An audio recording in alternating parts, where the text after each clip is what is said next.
Hello, students. Welcome back to Evolution class.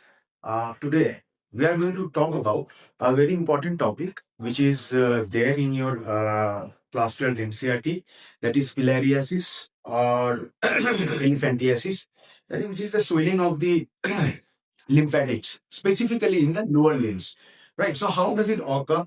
What is the parasite that we are talking about, and who is the carrier of it, and how the whole larval system generates in the lymphatic system, and then it is going to be getting transferred in the blood vessels or the blood vascular system. We are going to talk everything regarding it. So, what we see over here, if I consider this Ucheria bancrofti, which is the causative agent of this disease called by the name as filariasis or the elephantiasis. Why it is called elephantiasis? Because the lower limbs, specifically the legs, get so much swelling it looks like an elephant leg. So it is called as elephantiasis. That's how. And this lymphatic swelling of the lymphatics of the lower limbs specifically. Now, what is Ucheria bancrofti? Ucheria bancrofti is a nematode. Okay, and it is going to be carried. Its larval form, in fact, its larval form is going to be carried by the female. Any of the mosquito, Anopheles, Aedes, Culex. I will also tell you why in some people were asking me कि sir सिर्फ female mosquito ही क्यों bite करता है, mail mosquito क्यों नहीं bite करता है? तो उसका ना स्ट्रक्चरली फीमेल का क्या होता है ना, जब भी देखोगे स्ट्रक्चरली वो they are made up like that, because उसका जो labium and the labrum word है वो बहुत बड़ा है. तो when it sticks to the skin surface, the epidermis, not the dermis, when it sticks to it, then only वो उसका proboscis जाता है. But in case of the male one, उसका जो labium and the labrum वो छोटा है, तो वो स्टिकिंग करके वो अपना प्रोबोसिस अंदर डाल के ना सक नहीं कर सकते हैं ब्लड को. सो दैट्स व्हाई जो male mosquito most of it doesn't bite और दोस आर नॉट सैंग्विनिवोरस और द हेमेटोफेजिक. ज्यादातर वो लोग प्लांट से आप खाते हैं या फिर कोई भी क्या बोलते हैं हनी या फिर नेक्टर खा लेते हैं, but they can not be sanguinivorous और the haematophagic because of the extremities, the labium, the labrums, these things are very short for them. All right. Whatever. Coming back to the topic. So, कौन सा ये career है? Female Anopheles हो सकता है, Aedes हो सकता है, क्यूलेक्स हो सकता है, कुछ भी हो सकता है. अब देखेंगे इसका ट्रांसफर एंड ट्रांसफॉर्मेशन तो पढ़ेंगे, पहले इसका देख लेते हैं कि इसका इफेक्ट क्या हो सकता है. इफेक्ट में देखो यहाँ पे कि इसमें अगर फीमेल का बात करें तो उसमें स्वोलन ब्रेस्ट हो जाएंगे, और अगर मेल की बात करते हैं तो फिर वहां पे स्वोलन टेस्टिस हो सकते हैं. और अगर जनरल है, वेदर इट इज फीमेल और मेल, जनरल बात करें तो उसमें स्वोलन लोअर लिम्स होंगे. लेकिन प्रिसाइसली अगर बोलो कि टोटल उसका इफेक्ट क्या दिखने में लगेगा, जनरल जो होगा वो क्या होगा? Swollen lower limbs. और अगर फीमेल में होता है स्वोलन ब्रेस्ट, और अगर मेल में होता है तो swollen testis. Now when we talk about this, before we go to this one, we should understand कि ट्रांसफर एंड ट्रांसफॉर्मेशन के बारे में जैसे ही बात करना स्टार्ट करेंगे, देखो यहाँ पे मैं पहला बात किया हूं क्या, एक मस्क्यूटो जब बाइट कर रहा है उसमें L3 स्टेज लार्वा ऑलरेडी उसमें प्रेजेंट है, जो इन्फेक्टिव लार्वा है. एक्चुअली जब वो बाइट करेंगे जो स्किन लेयर की बात कर रहे हैं, तो स्किन लेयर में क्या होता है? एपिडर्मिस, अपर एपिडर्मिस और द लोअर डर्मिस, राइट. अब इस सलाइवरी ग्लैंड में क्या है? इस मॉस्किटो में L3 लार्वा है, राइट ना.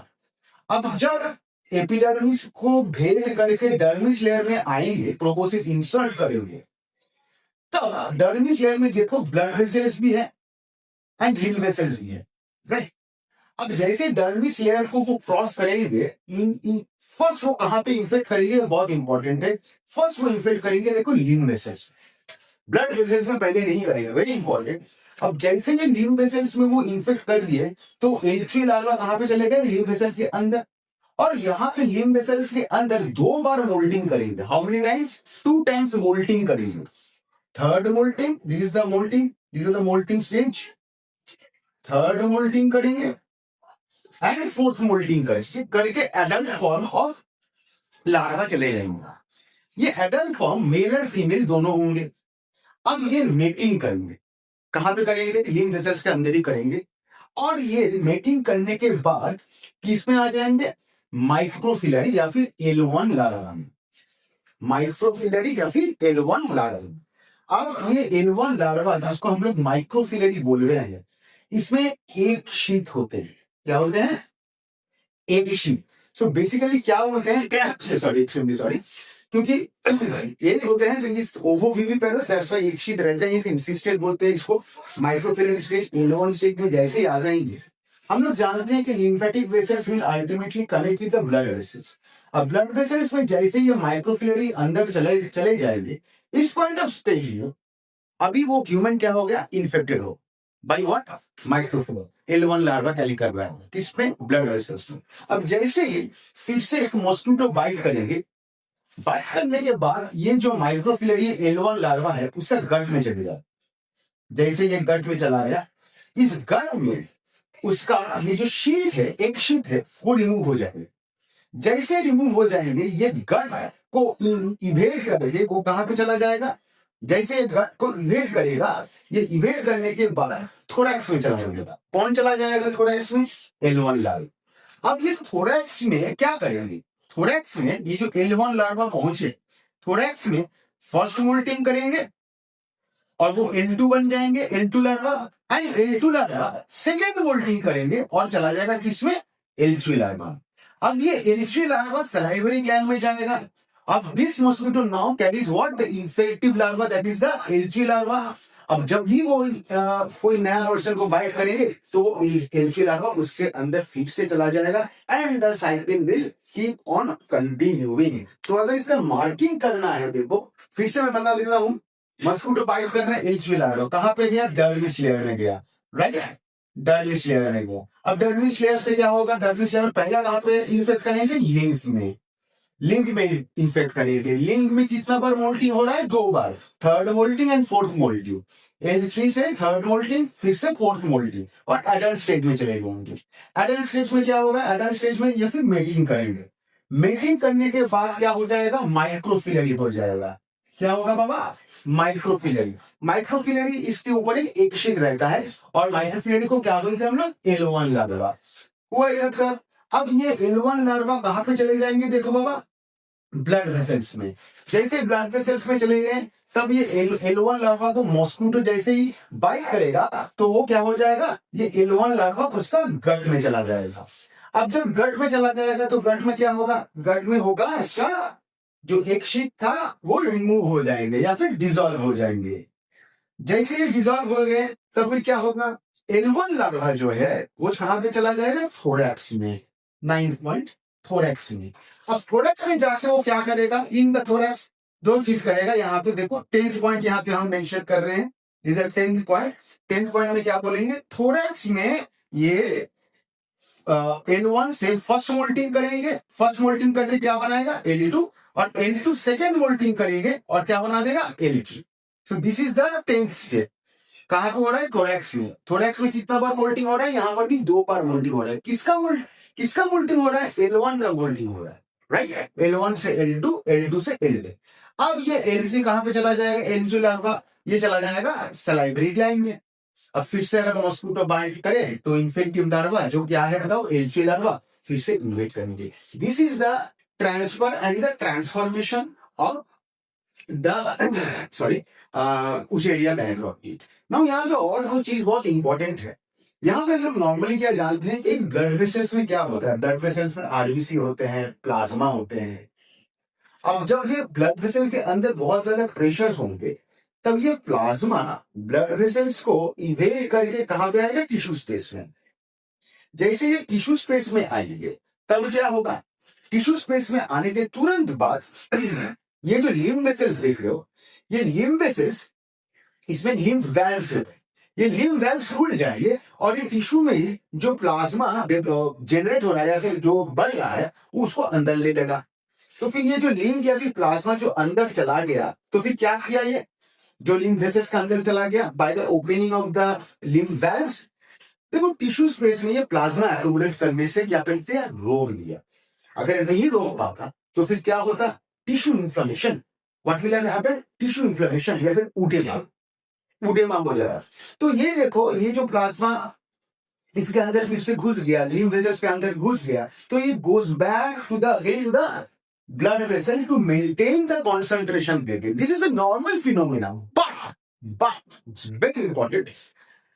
अगर कोई उचेरिया पैरासाइट्स अगर हम लोगों का लिम्फ वेसल्स में इन्फेक्ट कर दिया तब क्या होगा, दैट इज अ क्वेश्चन. क्योंकि सर आप पहले बताए थे कि इन्फ्लेमेशन ऑफ द टिश्यू क्यों हो जा रहा है, due to when the Wuchereria bancrofti comes in. देखो नॉर्मली क्या होता है, फिर से देखो ये ब्लड वेसल है, इसका यहाँ प्लाज्मा है, राइट. ये प्लाज्मा क्या कर रहा है, ब्लड वेसल्स में जैसे प्रेशर ज्यादा हो जाएगा ये कैपिलरीज ओपन अप हो जाएंगे एंड ये प्लाज्मा टिश्यू के अंदर आ जाएंगे, राइट. नॉर्मल फिनोमिना में क्या होता था, ये अगर लिम्फ वेसल से तो ये लिम्फ वेल्स ओपन करके प्लाज्मा को अंदर लेके आ जाएंगे. बट ये इन्फेक्टेड या इन्फेक्टेड लिम्फ वेसल से माइक्रोफिलरी कौन सा इसमें कौन सा लार्वल स्टेज होते हैं, याद देखो L1 लार्वा है ना, इसमें कौन सा होगा L1 लार्वा. यहाँ पे L1 लार्वा बोलना चाहिए था, यहाँ पे अगर यहाँ पे थोड़ा सा मिस्टेक किया था, this will be the L1 larva. Okay, तो अब माइक्रोफिलरी यहाँ पे होने की वजह से क्या हो जाएगा, यहाँ पे डायलेट कर जाएंगे. क्या कर जाएंगे, डायलेट, लिम्फ डायलेट कर जाएंगे. और लिम्फ डायलेशन की वजह से क्या प्रॉब्लम होगा, जो प्लाज्मा टिश्यू स्पेस में से इसके अंदर जाना था वो नहीं जा पा रहा है, ये टिश्यू स्पेस में ही अटक गएगा. और ये टिश्यू स्पेस में जैसे ही अटक जाएंगे तो फिर क्या हो जाएगा गुरु, ये टिश्यू इन्फ्लेमेशन हो जाएगा. तो लिम्फ वेसल्स में जैसे आएंगे माइक्रोफिलरी तो जनरेट हो ही जाएंगे, एलसी पहले आएंगे, एलसी का 2 बार मोल्टिंग होंगे, third moulting and the fourth molting and उसमें माइक्रोफिलरी जनरेट हो जाएंगे. तो एज ए रिजल्ट ये लिम्फ वेसल्स जो है वो डायलेट हो जाएंगे, लिम्फ वैल्व ओपन अप नहीं करेंगे, टिश्यू के अंदर जो प्लाज्मा एक्यूमुलेट हो रहा था वो इसके अंदर नहीं घुसेगा, लिम्फ के अंदर नहीं घुसेगा, लिम्फ वेसल्स के अंदर नहीं घुसेगा. As a result the tissue will swell up and as a result के लोअर लिम्स फूल जाएंगे. और जहां जहां पर भी टिश्यू में एक्यूमुलेशन ऑफ दिस प्लाज्मा हो जाएगा due to the presence of this microfilariae और the larval stages in fact in और ऑल्सो द लार्वल स्टेजेस, इसके वजह से क्या हो जाएगा, टिश्यू इन्फ्लेमेशन हो जाएंगे. And this is the reason, this is the thing regarding your urinary bankruptcy or your filariasis or the elephantiasis. Presence of L1 larva में यहाँ पे निकाह हूँ तो यहाँ पे अल्टीमेटली क्या होता है, तो लिम्फ के अंदर क्या होता है, L3 लार्वा घुसता है, L3 से थर्ड मोल्टिंग होता है, फिर होता है बाबा क्या फोर्थ मोल्टिंग होता है, फिर क्या हो जाएगा, यहाँ से एडल्ट स्टेज आ जाएंगे, एडल्ट करेंगे क्या मेटिंग करने के बाद क्या हो जाएगा, फिर L1 जनरेट हो जाएंगे, है ना. तो ये हम लोग का चीज था. तो फिर वेसल क्या हो जाएंगे, डायलेट हो जाएंगे और प्लाज्मा टिश्यू स्पेस से रिमूव नहीं हो सकेंगे. So and the tissue will swell up. It's a very interesting topic, it's a very important topic in the context of your NEET as well. तो इसको थोड़ा तुम लोग गो थ्रू करना, ठीक से सुनना मैं क्या क्या चीजें बोला हूँ यहाँ पे, which is going to be very important. And also I should be telling you के इससे क्लिक अगर हो सके तो उठा लो, इट्स डेफिनेटली इम्पोर्टेंट, तुम्हारे लिए नोट भी बन सकते हैं इसके वजह से. So that will be it for this topic regarding उचेरिया bancrofti, filariasis or the elephantiasis. Thank you. Keep on studying, keep on working hard, and may God bless you.